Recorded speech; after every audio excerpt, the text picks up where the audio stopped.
Okay, so welcome. It is April the 3rd, and we are here for our live meditation class and teachings today. I want to say a special welcome to Jenny, our new member here. She's showing up in the middle of my screen. I'm not sure. I don't know that all our screens show up the same way. I think they probably don't. Yeah. Okay, so welcome, Jenny. Thanks for joining us. Great to see you here today. And it's been great to be reading your posts in the daily practice section, and it's great to have you here. So this morning I have a pretty short teaching talk, and then we'll get into practice. Okay, I'm just looking at Linda's message. Linda's here connecting with us from Spain, so that's why she's connecting with her laptop. So that's commitment, connecting from Spain while she's away. Jackie, you live in Spain, don't you? I wonder if you guys are close. I know it's a whole country, but there might be a chance. Maybe. Maybe. You guys can check that out in the chat box there. So the calendar month has rolled over in the last few days, and we have a new theme for our month together here. And we're focusing on Ahimsa April this month. So Ahimsa, as many of you know, translates as nonviolence or non-harming. Also, so that would be the kind of negative translation of it, but you could also translate it as loving kindness and compassion. And it's not something that we have to create or work towards. It is our true nature. So it's something we simply have to espouse. It's already in us. And this kind of reverence and compassion for all living beings, including ourselves, is our natural state. It is our nature to be compassionate and gentle. Our hearts are naturally open and tender and responsive. And this is something that we are going to continually connect with this month. And open means that they're not limited by our conceptual ideas about our lives, which we tend to kind of cloud this openness of our heart over with the conceptual ideas of our life, and we'll talk about that today. Tender means that they do have the capacity to know in an intuitive way what needs to happen, and responsive means that they are able to bring that into the world without doubt or reservation. But as I said, this openness, this tenderness, this responsiveness is often clouded over with a lot of conceptual and quite violent thinking that causes us to suffer. And this is why we meet here each week. And it's why we continually engage in our practices of meditation, in our practices of yoga, because it gives us some space. It creates a gap in that kind of violence that that's just kind of habitual conceptual thinking, that habitual discursive thought that happens. It's very natural. We talk about samskaras in yoga, the samskaras, that we just kind of go down that road. It's just the way it goes when we start thinking in those ways, and it causes us a lot of suffering. So here's what happens in our day-to-day lives, and I want you to be thinking about your own day-to-day lives when I lay this out in a kind of conceptual way, because you'll all be able to relate to this, and then I'll give you an example. So what happens is we have an experience, and the experience will be felt as positive or pleasurable, or it might be felt as negative or painful, or it might be neutral, in which case we barely take note of it at all. Or we find it boring, or we kind of go to sleep to it, or we kind of become restless towards it. The experience itself is not a problem. Whatever arises in our life is arising in our life. Negative emotions are not necessarily bad. Pain does not mean that we are wrong. It's just the unfolding of our experience. Some experiences are going to be positive, some will be negative, and some will be neutral. That's just the unfolding of life. Some things are going to be pleasurable, some things are going to be painful, and some things are just going to be boring. That's how life goes. The question is how we respond to these positive and negative and neutral experiences. And this is where we start to inflict that kind of violent experience onto our being. We tend to pull the positive experiences towards us. We want to possess them and make them our personal territory. We drive away the negative experiences. We try to keep them away from us. And these are self-serving motivations. We grasp onto the positive and we ward off the negative. We grasp our objects of sense desires. So it can be things like, we want more of things that are beautiful, things that taste good, things that look good, things that feel good, all our sense desires. But it's not just that, it's our views and beliefs about reality. Like, I think this is right, so I want more of these right things in my life. We have belief systems, and we think everybody should believe things like we believe them. Also, we have ways that we do things, so rituals and disciplines, and we also think that pretty much everybody should do things the way that we do things. So we grasp onto those, and we think that our ways of doing things are the right ways of doing things. And we also have ideas about ourselves that we grasp onto, the ways that we think about ourselves that we think are right and true. And in order to grasp onto these, we're constantly manipulating certain things in our world, ignoring other things, and harming ourselves and harming others in the process. So I can give you thousands of examples of how this plays out in my life in any given day. In fact, I had to sit back and kind of choose from many. And as I'm sure you would have to as well, if you're honest with yourself.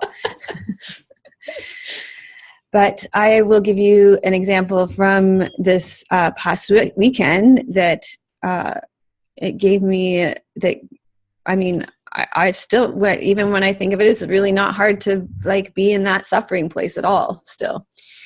And it causing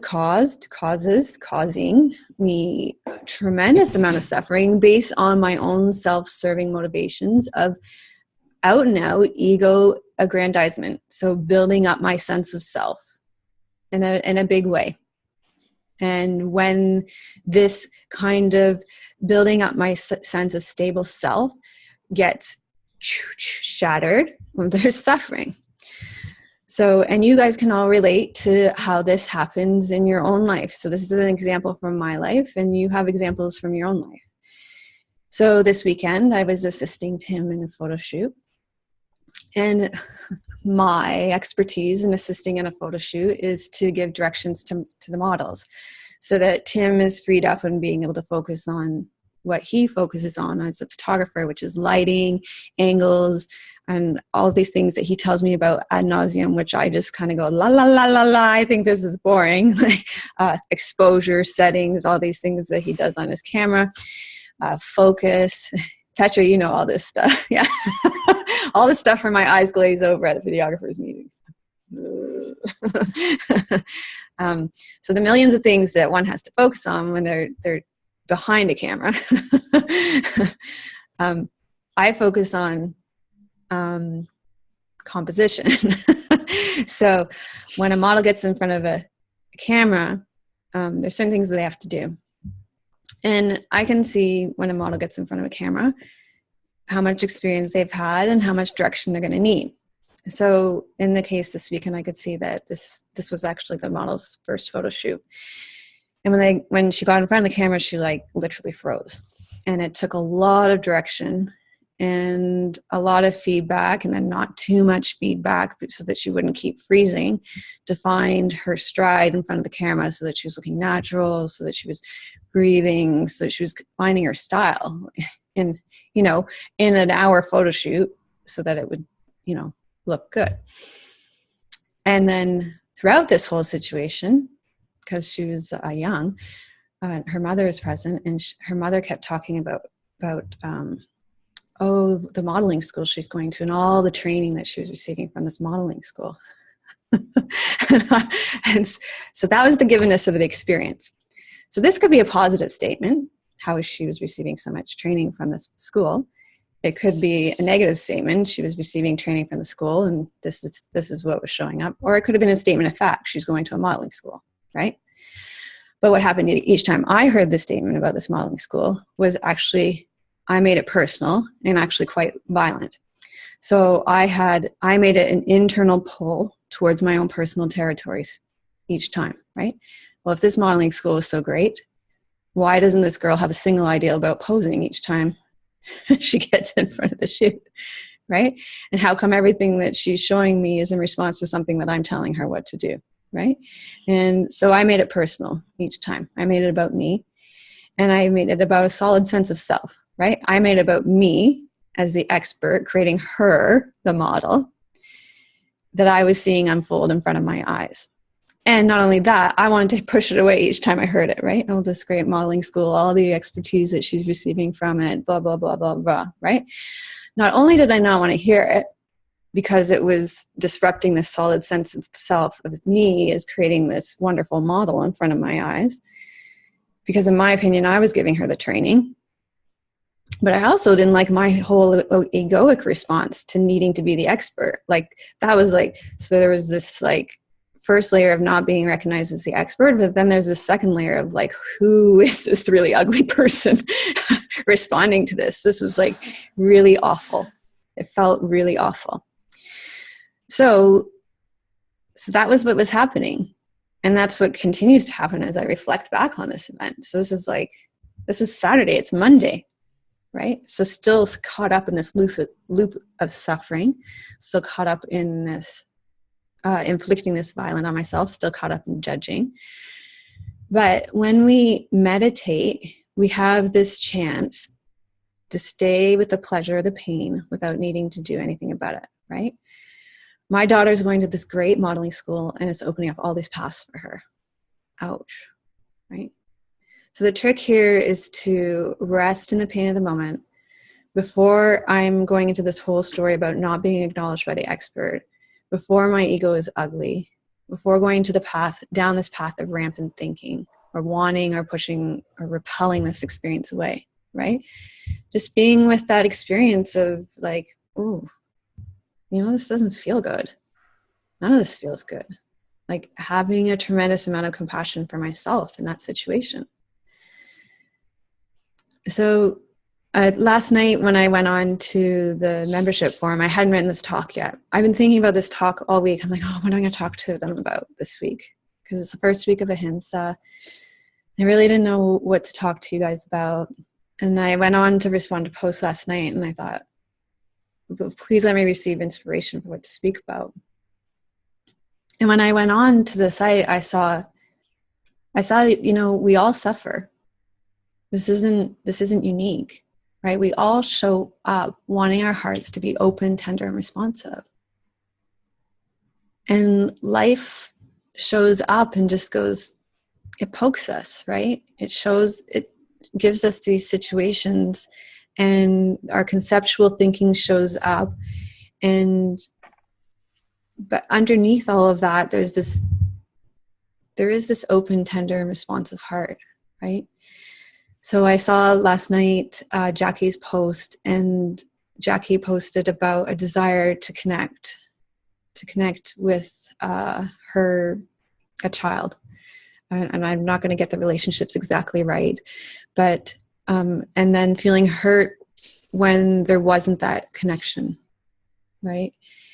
And in this lineage, in this tradition, it's just being with ourselves at that moment of not being acknowledged, right? Of not going down the path of trying to figure it all out, of making ourselves right or wrong, making the other person right or wrong, but just being present with our own pain in that situation, not needing ourselves to be different.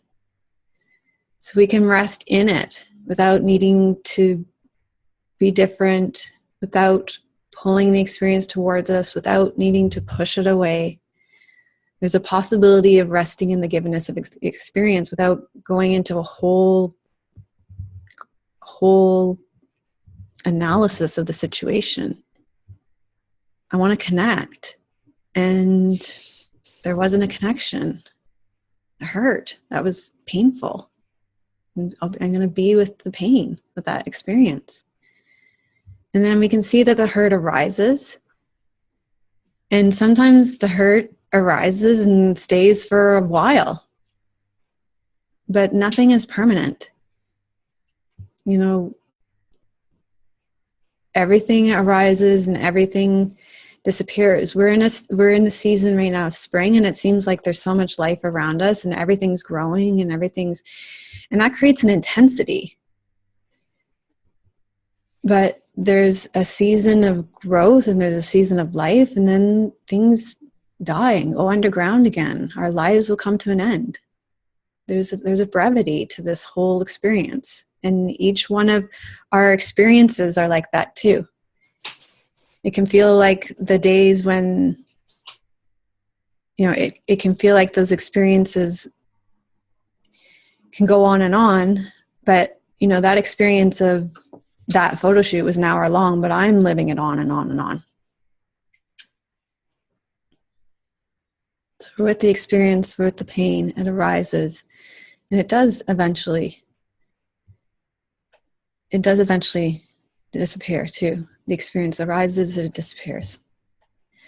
So when we're practicing this meditation, we practice staying with the experience as it arises without needing it to be different. If we fall asleep, we fall asleep. That's where we need to be right now. And when we uncover pain, we don't make it personal. That's just what needs to arise right now. That's what's up right now in your life. That's what needs to be healed right now. This is the good news. This is the good news of what is up in your life, what is coming to fruition so it can be healed in your life right now. And we don't judge. We don't judge the experiences. We're all human beings.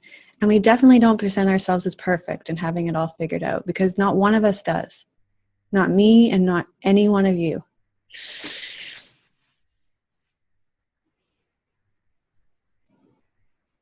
We're all going through this moment by moment throughout the day. You can all probably count many arisings and many disappearings of experiences, of pleasure, of pain, of neutral experiences, the way you pull them towards you, the way you push them away from you, and the way you don't even notice them.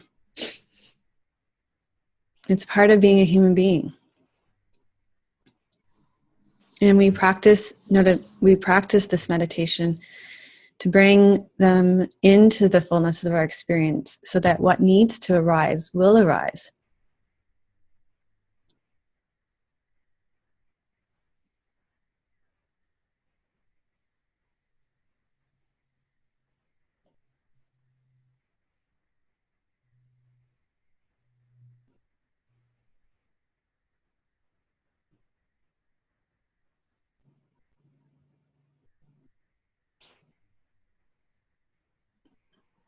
So we're all in the thick of it several times a day. We're simply present to it. And it's I say simply, but it might be,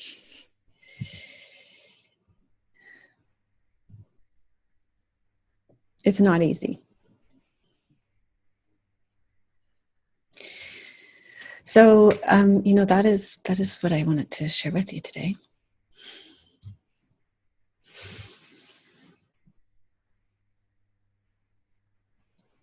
So I hand the I open the circle up to you now so that you can either respond to the talk, or if there's an intention that you wanted to speak for your practice.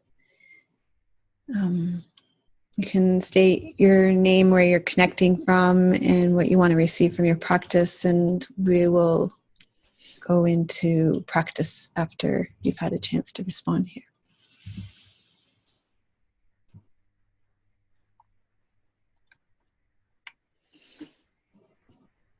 Hi everyone. I think I'm the only one who isn't muted at the moment, so I'll talk first. I'm Hannah. I'm in the UK. It's almost 6 o'clock. I really think what's helped me is what you said to me last week, Melissa. Chaos is good news. And I don't expect chaos every day. I don't expect peace or bliss every day.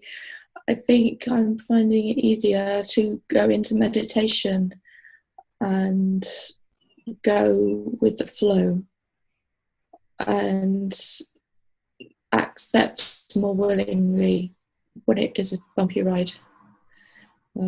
Just knowing that those waters will still in time. Because one day last week I had a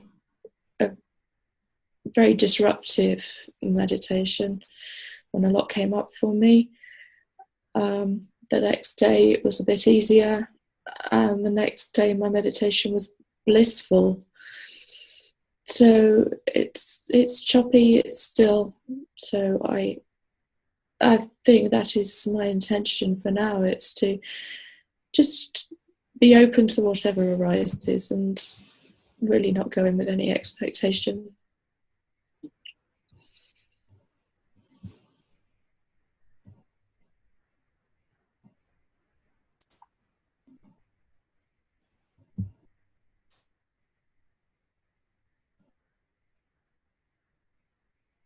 Well, I'm Paige, and dogs are quiet, so I'll say something quick. I'm connecting from Italy. And Hannah, I'm doing what you said. I really think that it's a very good, to me, it resonates with kind of what I've discovered to be the point of showing up is if I can't show up and expect something because I don't know what's going to happen. And I think that really speaks well to what you were saying, Melissa. And, one day I'll take this off my mat, but that's my intention. And, or one day at some time during the day, I'll take this off my mat, just accepting things. But I also wanted to say really briefly, I appreciate what you said about, I get very much when I show up as judgmental and as self-involved, that's ahimsa against, that's violence, not a non-ahimsa, whatever. It's not doing it right towards someone else. I very often forget that I, in fact, am the one that primarily suffers because truly, eventually, they are not with me. I am with me 24/7, 365. So if I'm playing that stuff in my head, I am in fact not doing kindness to me as well. So I appreciate the teaching taught today.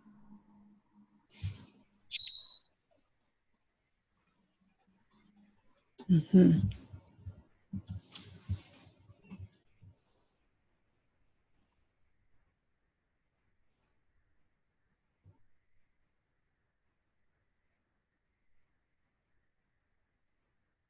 Hi everyone, I'm Lucille and I'm checking in from Toronto. It's 1 o'clock here. I've been under the weather, so I have not really practiced the meditation for about a week. And but I do like that we're in April and we're doing ahimsa and the book club. Everything seems to match or fit well together with what we do in meditation. And I realized that I like to explain things to myself and know why. And so it's always been my style to dig and explain things. And so not doing that, or when I catch myself choosing to not do that, it really makes relationships a lot easier, I find. If anyone asks of me, I can say, well, I haven't explained it to myself yet, and then just let it go. That's helping me. Just, I don't have to know why things happen, and that's just the nature of life. So kind of a good acceptance for me helps me to rest.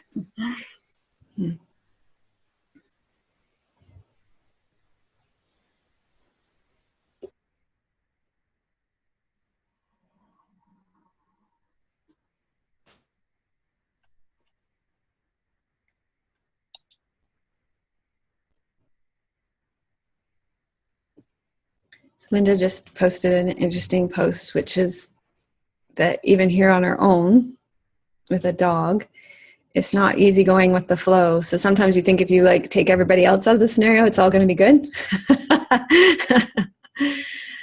But that's her intention in Spain, to be in the moment, to listen to her needs and see every day as an opportunity to practice ahimsa.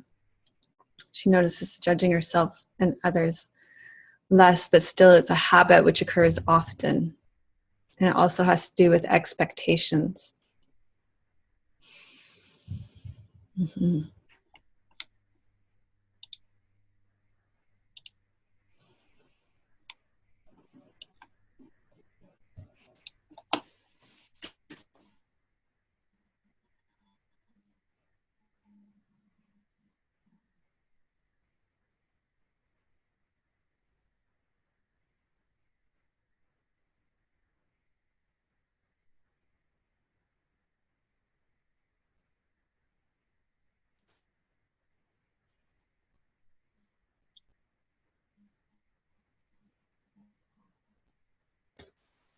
Thank you, Paige.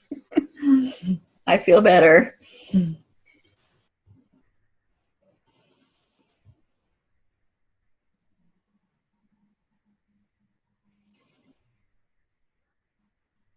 Anybody else want to check in before we go into meditation? Hi, I'm Jenny. Can you hear me? Mm-hmm. Oh, okay. I'm Jenny. I'm from Sacramento, California. And I just wanted to say that I can relate to what Lucille said about digging on things and not letting things just be. So I hope to take away from this to meditation that I can grow in that direction of just letting myself sit with things instead of needing to dig on them over and over again and explain them. So that's what I hope to get.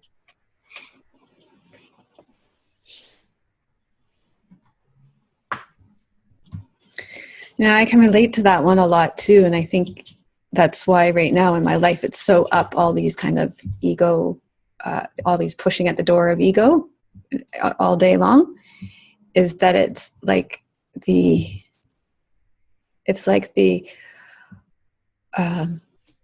life test, right?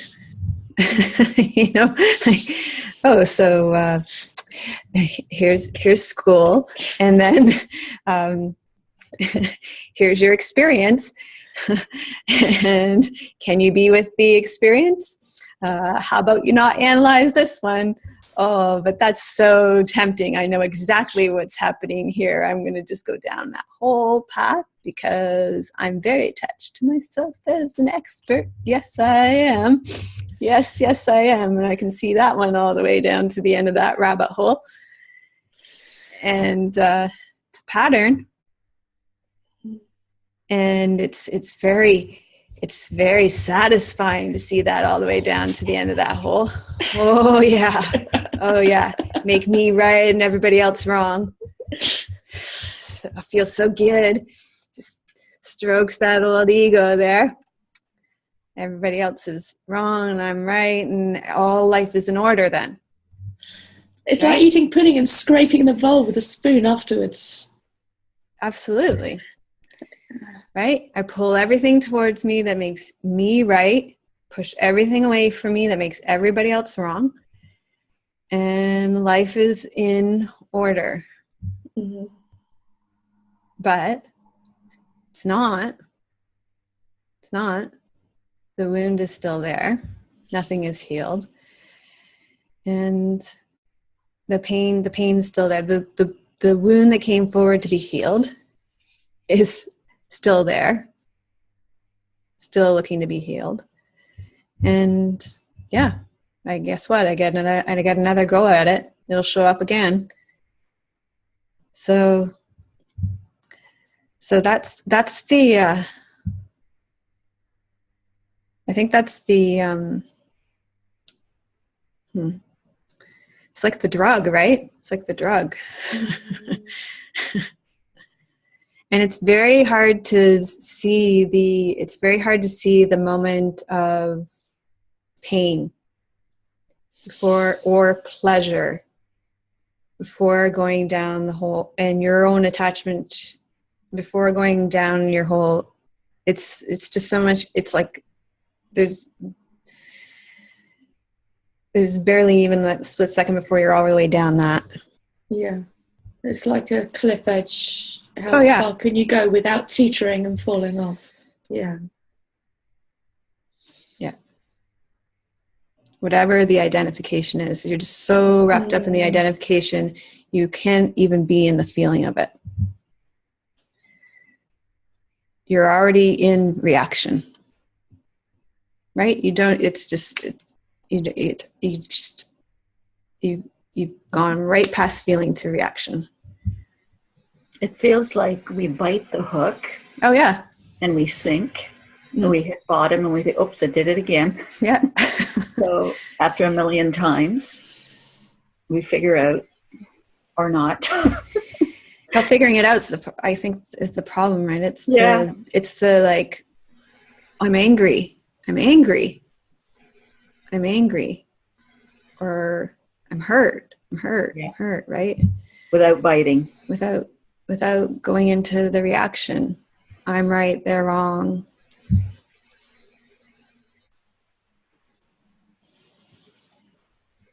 Whatever it is for you, right? Like, I'm a compassionate person, or whatever it is for you. Like, I'm just using the example of being the expert here, but whatever it is for you. I'm an organized person. I'm, whatever it is, you need to appreciate me, or whatever it is.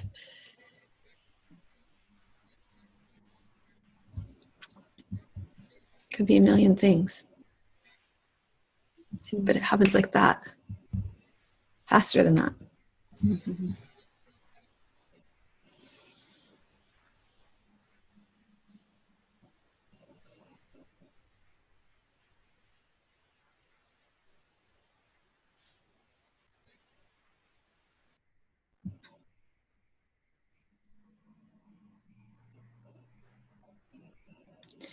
So that's why we practice, right? To notice the arising, to notice that we're lost in the thought, to notice that we're lost in and then we come back to the embodied experience.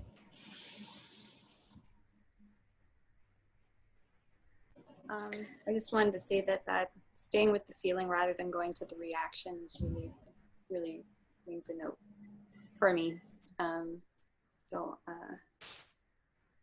In lots of ways. So many ways. So I'll be meditating on that and trying to bring that off the mat as well. Yeah, and once we do it, we realize just how not present we are, right? How much we're just caught up in figuring things out. But the more we can be in our body, like, it's already figured out. That's the whole point, right? Our heart is, that's the underlying, our heart is open, tender, and responsive. When we're messing things up, just trying to figure it out. We don't need to figure it out. It is figured out. We already know what to do. It's the beginning of the Jack Cornfield book said I was all up here in my mind, and I actually needed to bring the communication and the relationship problems down to my heart and actually recognize where that was. And it was the relationship with himself as well as with others. Mm-hmm.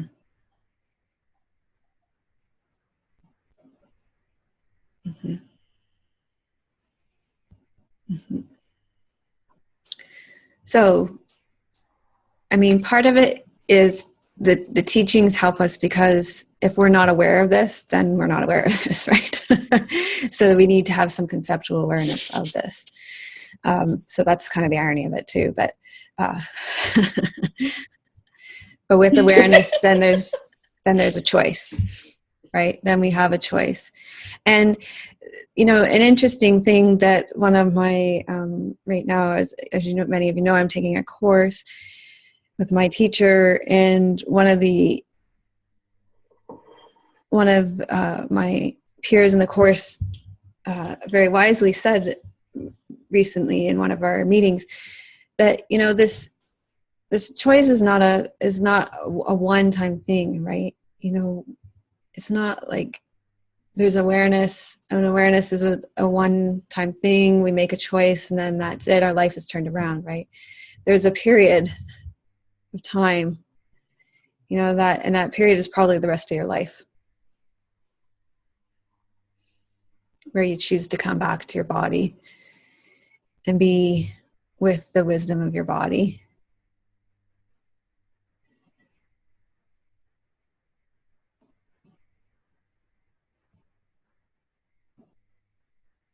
Because there's just so much distraction in our world, in our lives. So it's like you're not going to get it today. So don't worry about that. So let's practice. We'll lie down on your backs. And Jenny, have you done any of these practices before? Did you listen to any of them prior to coming today? Not to these, but I did listen to one of the monthly motivation things. But I haven't done any of these practices before. Okay. So we do it lying on the ground. Do you have anything, do you have a space you can lie down there? Mm-hmm. Okay, so you don't need to worry about being in shot or anything. Okay. Just, I'll mute everybody. I have to move my computer though. Yeah, as long as you can hear.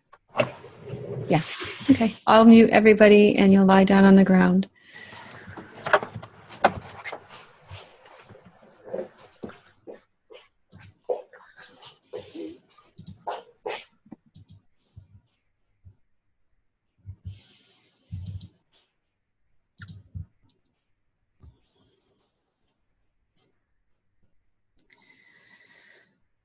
Okay, so you lie down on your back with your knees bent and your feet flat on the floor. And the most important thing here is that you're comfortable. So when you lie with your knees bent and your feet flat on the floor, you're going to lie in such a way that your back is comfortable and that your pelvis is comfortable and that there's no strain in your neck.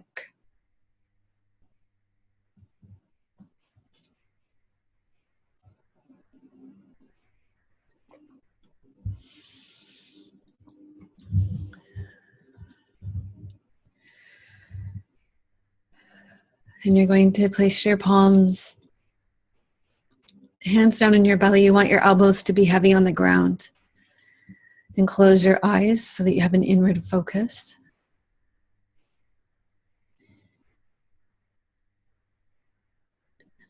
Feel your 2 feet. The 2 sides of your buttocks.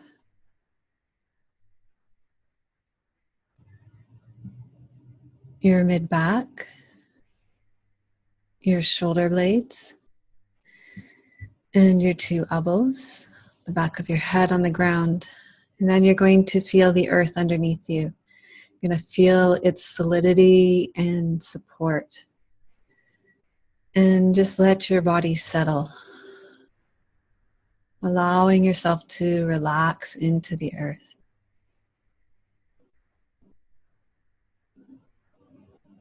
So your body relaxes into the earth, and then you feel the earth also holding you. So this position lets you completely let go,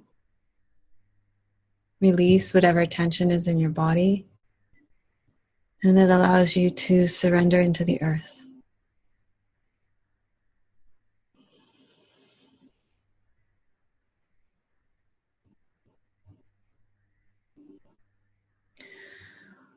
So a lot of what we're doing here, surrendering into the earth, this is really big. You know, we talked a lot in our talk this morning about surrendering ego as a way to connect with ahimsa. And essentially here, letting go of tension in your body, surrendering back into the earth. This allows you to let go of the ego strength and control it takes to hold yourself up, to hold your ego sense of self, to control your ego sense of self. And even just this lying down here, letting go of tension, allowing yourself to connect with the earth underneath you. This is a willingness to say, I don't have to hold myself anymore. I don't have to hold myself up. I don't have to use that ego strength and control in my life. I can let go into something bigger.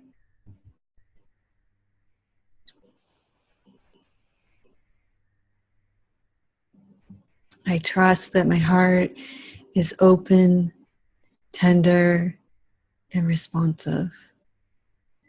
Part of that trust is trusting the support of the earth underneath you and letting go into the support of the earth underneath you.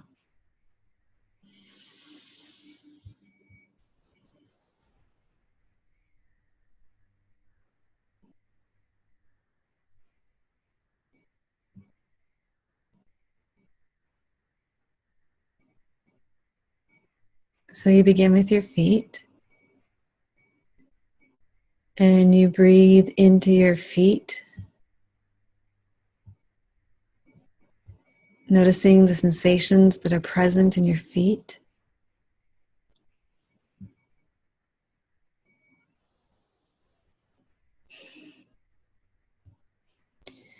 When you tune into your body in this way, you're going to uncover all kinds of sensations. Some subtle, some not so subtle, some that you might not have even noticed before.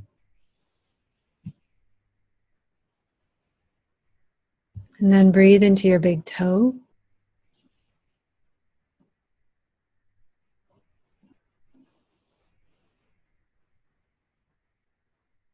You might notice some gripping and holding in your big toes. You're going to bring awareness to any tension, any pain, any gripping and holding in your big toes. And just like we talked about in our talk this morning, is that when we bring awareness to the tension, it begins to shift and change. It doesn't stay the same. You find that you can begin to relax the tension that you find in your big toes, and that tension begins to drain downward into the earth.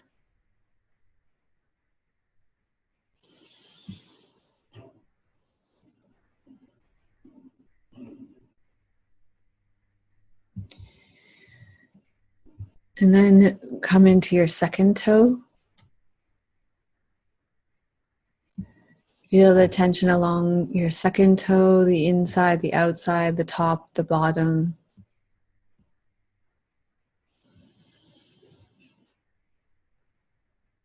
Allow that tension to come forward and then notice how it shifts, changes, transforms, and lets go down into the earth.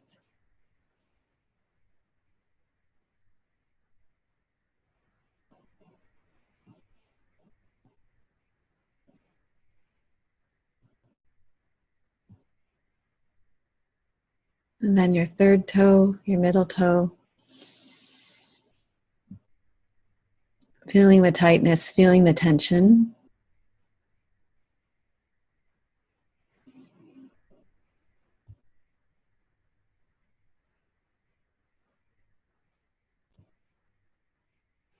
Allow yourself to develop a full sensation in each toe.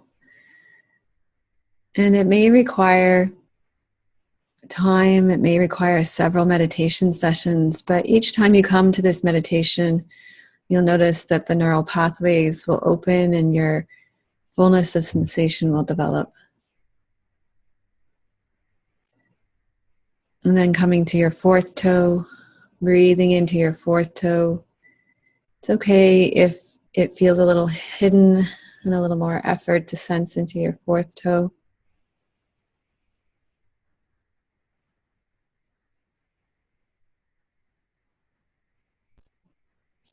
You may notice that as you release a certain part of your toes, part of your foot, that another part of your body lets go as well. All the parts of your feet are mapped onto your entire body. And so this releasing in one part of your foot may call a corresponding release in another part of your body, and that's fine. Just allow that to happen and then come back to your feet, coming into your baby toe, feeling the tension, feeling the retraction, and then allowing the release.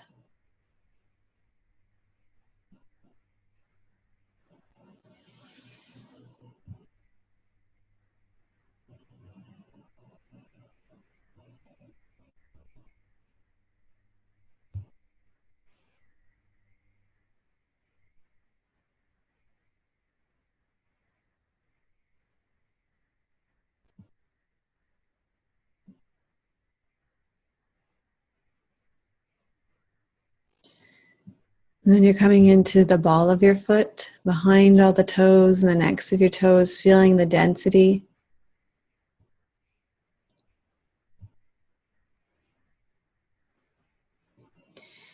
Even feeling the numbness or this places where you can't feel sensation, that's important as well.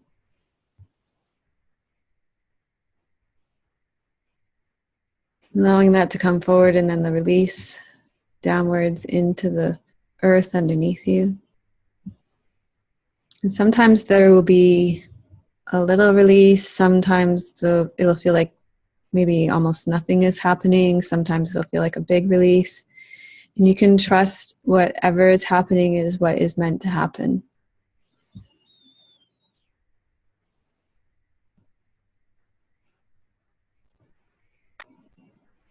Coming into the arch of your foot, feeling the tension all the way along the arch of your foot.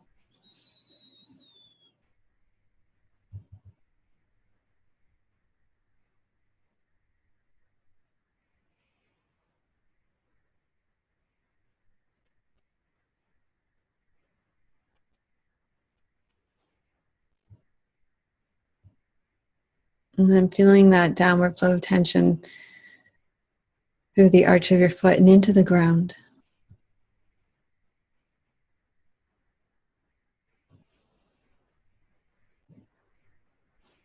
And then feeling the band of tension from the baby toe back through the heel.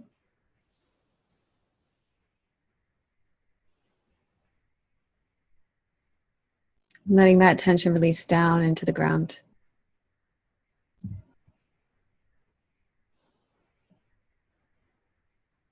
And then you're coming into your heel.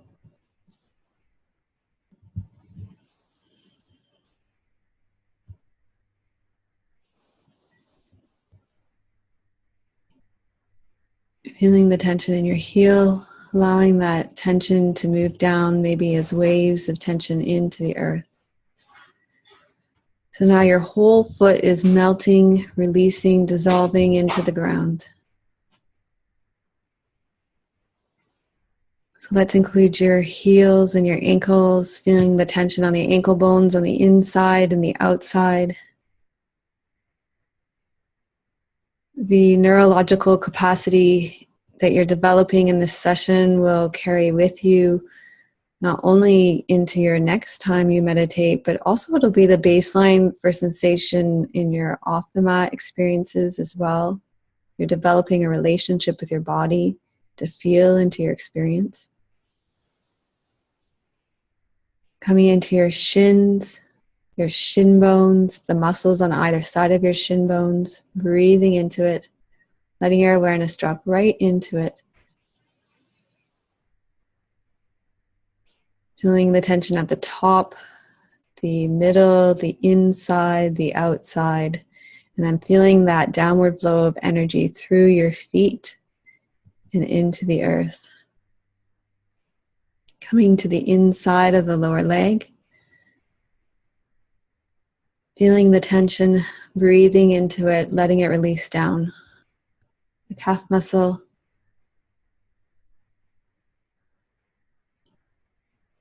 feeling the tension all the way through your calf muscle. So you're checking in with both lower legs, from behind your knees, through your lower legs, through your Achilles, through your feet, scanning your feet and your ankles, your lower legs, noticing if there's anywhere else to let go, releasing the tension down into the earth.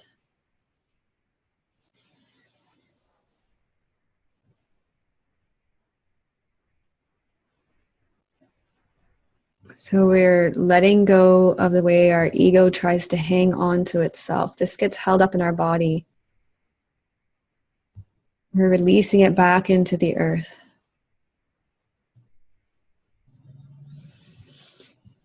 Now you're going to bring your awareness to your buttocks on either side. Feel the connection to the earth and feel the way that, notice any bracing, and just let that go. Let the connection be more. Let your buttocks settle into the earth. Let the pelvic floor be soft.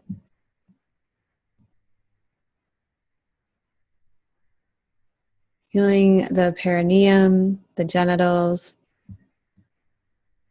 the anus. You're coming into this whole area of your pelvic floor, feeling the tension. And allowing that tension to soften. Feeling the tailbone at the back, the pubic bone at the front. Allowing them to release and soften. And then the pelvic bowl itself, the bones of the pelvis. Feel the tension in the bones of the pelvis. And just let that go into the earth. See where there's tension, see where there's holding on, and know that you can release and let go.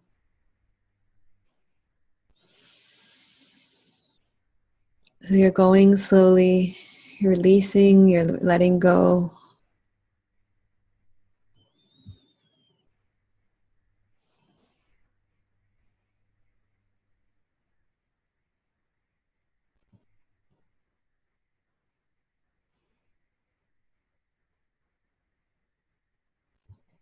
Then coming to your upper legs from your knees, feeling the tension on your kneecaps, the inside of your knee joints, the outside of your knee joints. Feeling any stiffness there, any holding on. And let that area soften, release. Coming to your upper legs, the density of your upper thigh muscles, the thigh bone, all the way down to the top of the femur bone, right into your hip joints. And behind, just let the hamstrings slacken. Feel the tightness, feel the holding on, and allow them to release and soften. Right to their connection to your buttocks. It can be soft. So now your whole lower body is softening, relaxing, releasing, and letting go.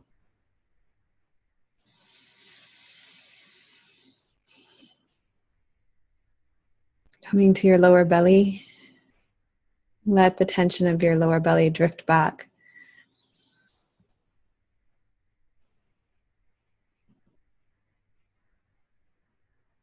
And then feeling the metal of your chest, the base of your ribs, the connection to the ground, the bottom of your sternum. Feel the tension around the base of the ribs. Let that energy release down into the earth.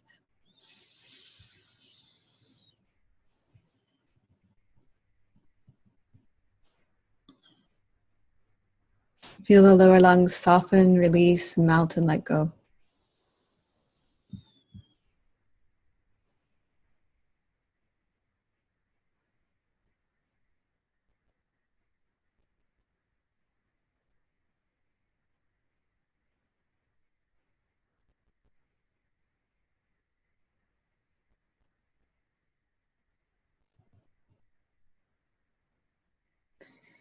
And then feel the backs of your shoulder blades where they connect to the earth.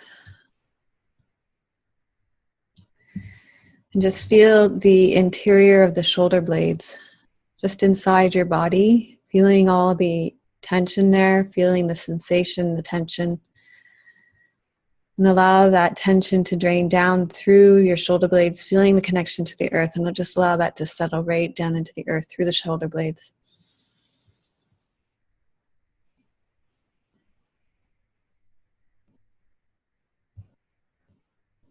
And then traveling through the interior of your upper body, up through your upper chest, collarbones,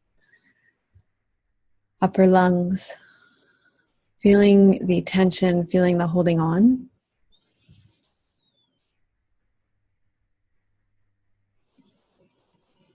And letting that melt down through your shoulder blades and into the earth.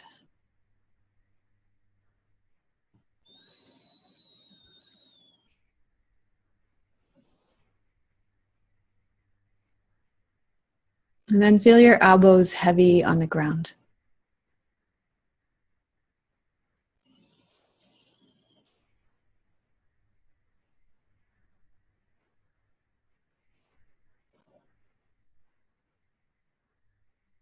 Let the tension drain down from your fingers, your hands, your wrists, your lower arms down through your elbows.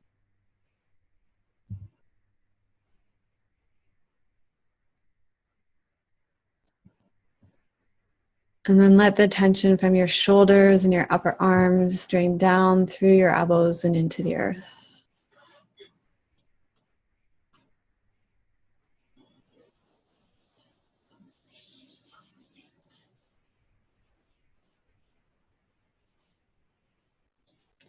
Then you're going to scan back through your whole body and notice if you're able to let go any further. Is there any way you can surrender into the earth a little bit more?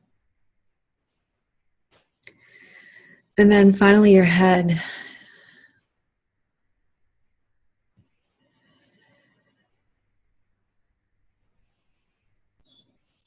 Feel the heaviness of your head. Feel the tension in the back of your neck. Allow that to release down into the earth. Tension in your cheeks, your eyes, your forehead. Just let it all drain down through the back of your head, your eyebrows,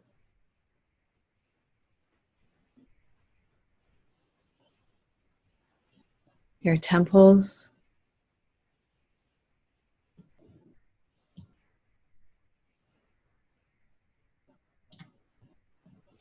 feel your eyelids and your eyes touching. Let the tension dissolve from your eyelashes, your eyebrows, your lips. So your whole face is becoming like putty, dissolving, softening, losing shape completely.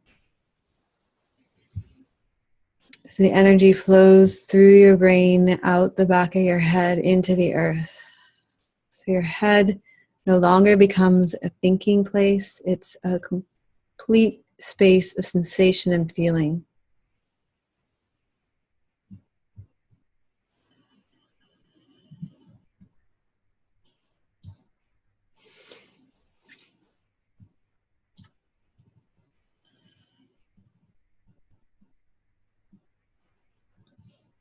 You breathe into your entire body. You breathe out and you let go of tension into the earth.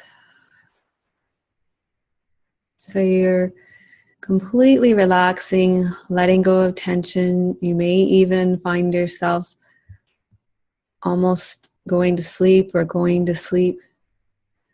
Letting go of everything that you're holding on to, that you're maintaining, you're letting go. And your body will continue to offer up more and more to let go of. And you just continue to be present with your awareness to the places that your body is showing you, places where you can release.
So notice this state of somatic relaxation and openness within you.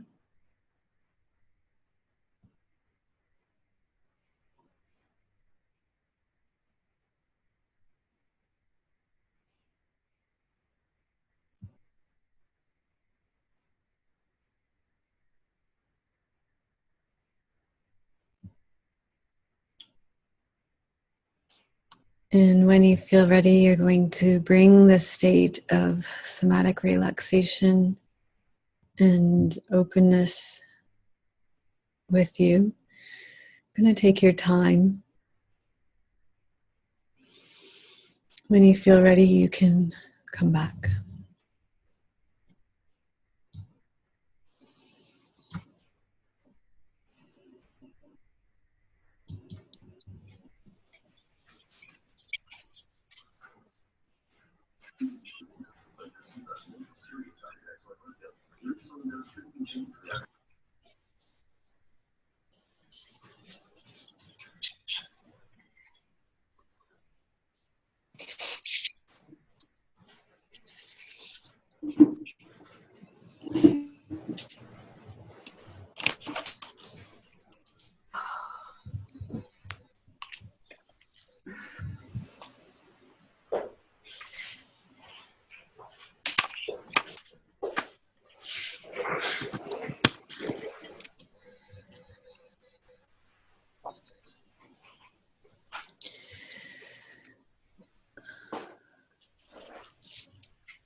So at this time in our time together, we open up the circle again so that you can have an opportunity, if you would like, to speak about your experience, either this experience, or if you have any questions about your practice in general, or things that you are kind of arising for you in your practice that you want to check in on, then this is a good time to be able to do that.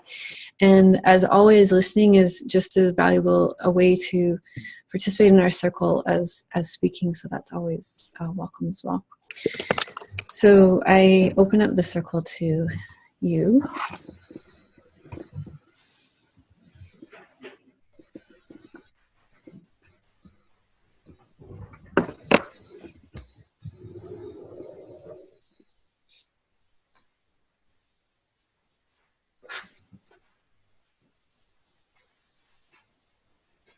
Hi.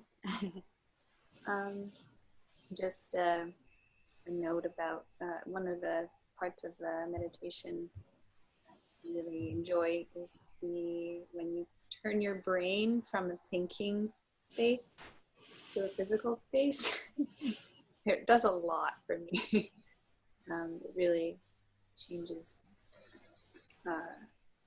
everything how I feel, and relaxes everything.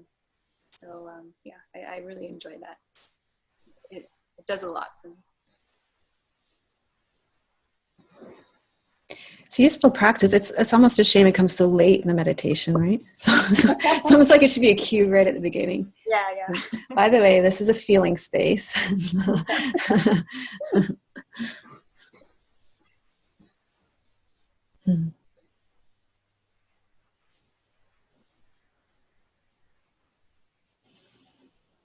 So Jenny, thanks for writing about falling asleep several times.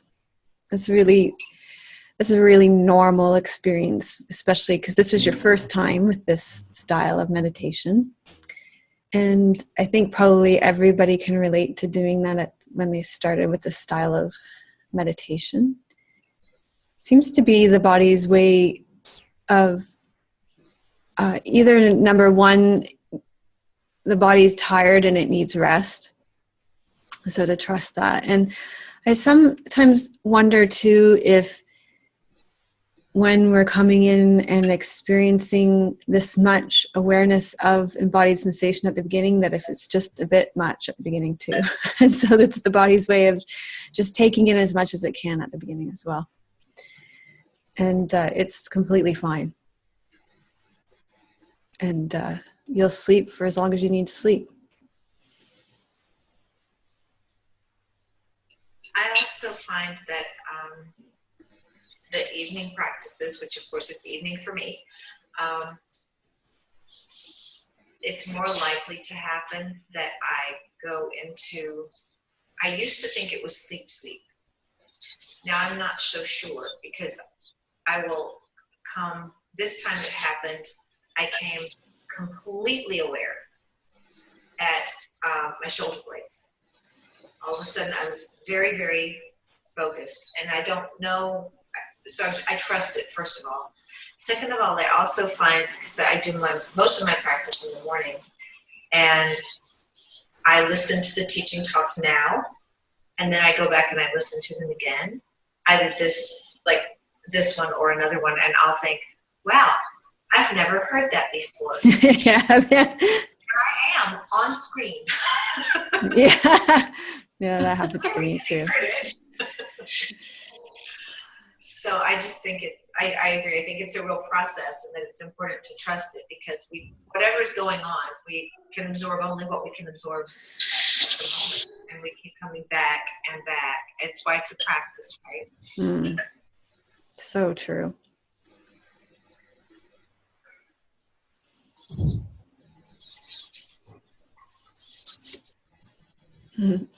Linda said, Interesting. Go ahead, Anna. I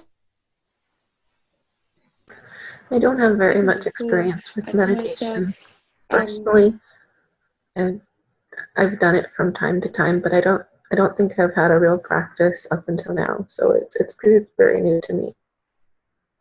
Mm-hmm.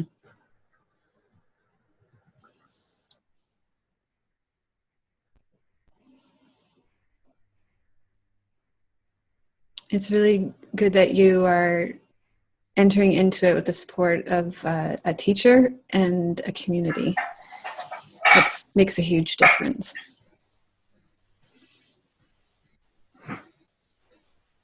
I apologize. My computer froze while you were saying that. Could you repeat it? I think it's really beneficial for you that you're entering into the practice with the support of a teacher and a community. That makes a huge difference. Huge difference. Yeah. And Hannah, you were trying to say something, and maybe if you turn off your video camera, because maybe your bandwidth was a little low for me. It was going in and out. Okay. Interesting thing happened. It's happened to me before in meditation. Probably 3 or 4 minutes before the end of the meditation, I started coming out of it. Before you'd finished, it just seemed really odd. I mean, like I say, it's happened before. Actually, my body was obviously ready to just, from going down, it was ready to come out again. And so, would you suggest I don't force it to go down again? I just stick with what happens. I think you can trust the timing of your body, and I mean, and you can be curious about it too. Is it your body's way of, or is it a way of avoiding something that's coming up too? So it's almost like a both end thing that you need to be curious about. Yeah, you said resistance. Yeah. But you will ultimately know, because sometimes we can deke out right before something juicy is about to happen too. Yeah. Yeah, I do that too. It's like, it's an avoidance technique. Okay. It wonders whether my body is saying that's enough. You're going to talk about the eyes next. Well, I wouldn't even say it's necessarily that. It's just that you don't know why. You can't possibly know why or what the trigger is. Maybe it's just at 25 minutes, your body is just getting juicy. It could be a time thing. It might not be a where thing. Yeah, that's true. So I think we need to just notice if we're always giving ourselves an out. So a both end. That's where setting, if you're doing a meditation and you've agreed to sit for a certain amount of time, then, then you've agreed to sit for a certain amount of time. Yeah. I think probably what's crucial is that I've noticed it and I've made a note.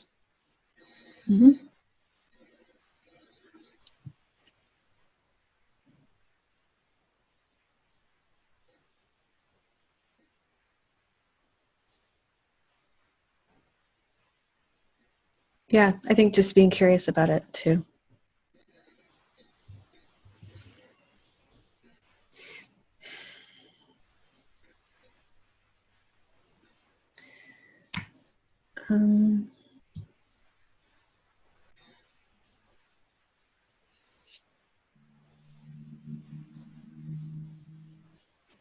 So I want to go back to Linda's comment, but our page has a response to Jenny first, and I want to go back to Linda's comment, which is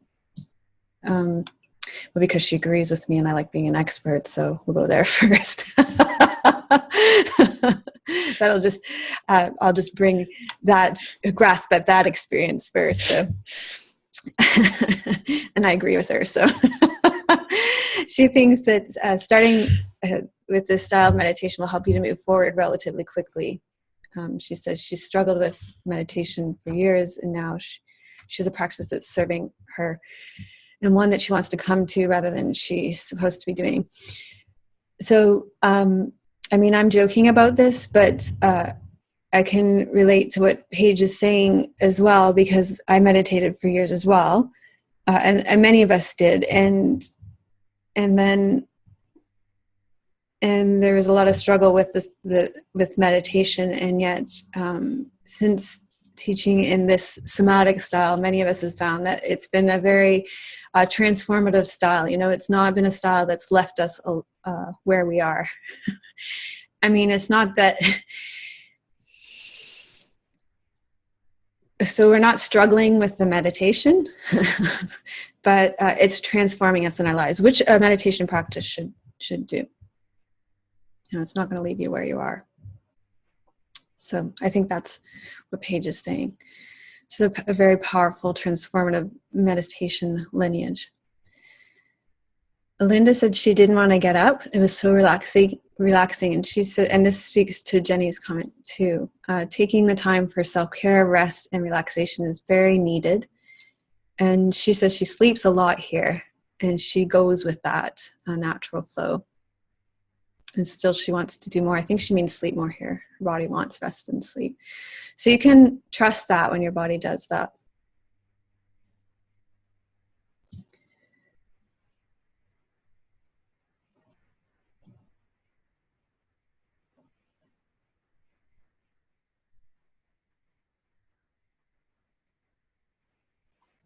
Jay, I'm curious, can you just unmute and say more about what you mean by your mind going blank? Because that's a very common response to what it means to meditate, and I'm just curious what you mean by that statement. There's no right or wrong answer to this. I just kind of want to clarify that. I don't know. I think it's like Hannah said in on a forum the other day, her mind just kind of wanders off, and she like, do you remember that post, Hannah? So you said you were in your garden and you kind of you were doing your yoga, and your mind you kind of lost track or something. Do you remember that? Yes, yeah. I said that I kind of mind went somewhere else, and I was then, when I realized, I drew myself back. Do you mean that you were thinking about something and then coming back, or were you thinking about nothing? That's what it feels like to me too. Like I'll just lose track that I'm meditating there for a while, and my mind just kind of, and then I'll be like, oh yes, I'm supposed to be meditating right now. So you're thinking about a shopping list. So your mind you'll realize you're thinking, and then you'll realize you need to come back. Yeah, but it's more like I'm blanking, just like staring, just blanking out. Oh, so there's some spaciousness in the thought. More like I'm just not really in the meditating act, but also not really thinking anything else either. Yeah. Okay. Yeah. So you're kind of gone. So yeah. Right. Yeah. Yeah, and then you need to come back from that too.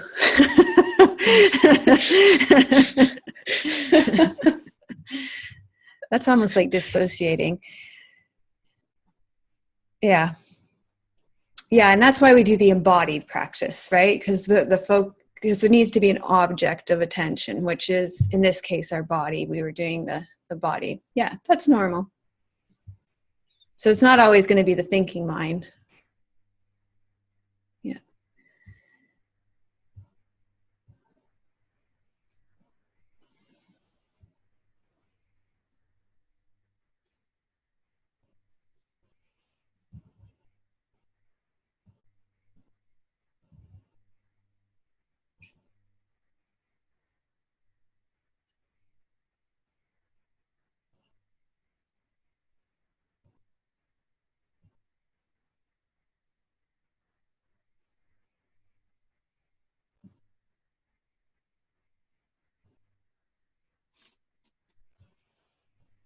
Okay, anybody else want to check in before we wrap up here?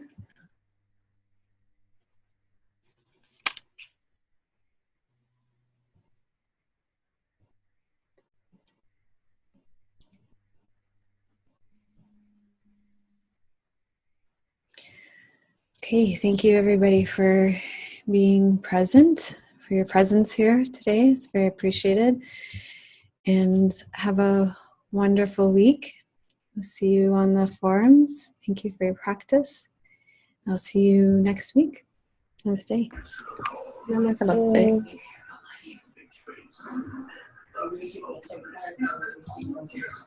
Bye.